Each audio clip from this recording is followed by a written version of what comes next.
les pasteurs des autres églises qui étaient venus, eux-mêmes ils ont vu. Donc c'était pas quelque chose caché. Les pasteurs étaient assis, eux tous ils ont vu. Donc c'était pas un enterrement, et on va dire l'enterrement des clans, où on a fait ça en cachette, non. Les pasteurs également ont vu ça.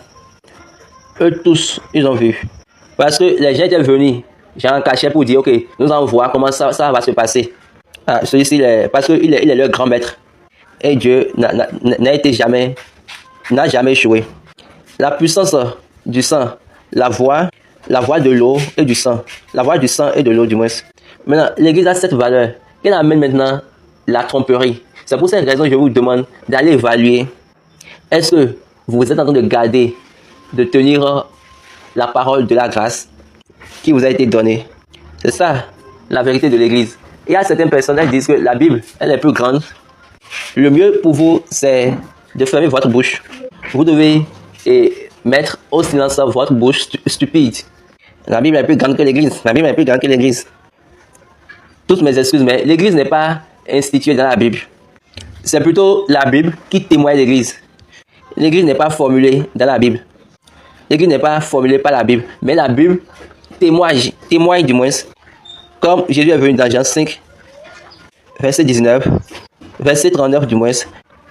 Disons, vous sondez les Écritures parce que vous pensez avoir en elles la vie éternelle. Ce sont elles qui rendent témoignage de moi. La Bible rend témoignage à l'église du christianisme céleste. Ouvrons un peu la Bible. Le verset 40, et vous ne voulez pas venir à moi pour avoir la vie. Je vois les enfants et ils se mettent debout et ils disent, la Bible est plus grande que l'église. Je les regarde et je bouge ma tête et je dis, ceux-là, ce sont des enfants qui ne connaissent même pas les Écritures.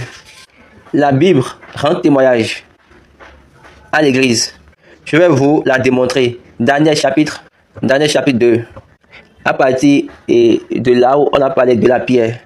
Verset 44 jusqu'à 47. Daniel chapitre 7. À partir du verset 11 jusqu'à la fin. Daniel chapitre 12. Commencez à partir du verset 1 jusqu'à la fin. Spécialement, les versets 11 et 12 parlent spécialement du temps et du jour de l'arrivée de l'église. Le Daniel chapitre 2 a parlé des figures élémentaires que les églises représentaient.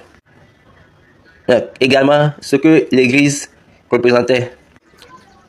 La pierre détachée de la montagne. Cette pierre-là, Jésus l'a prêchée. Jésus a prêché cette pierre en tant que roi.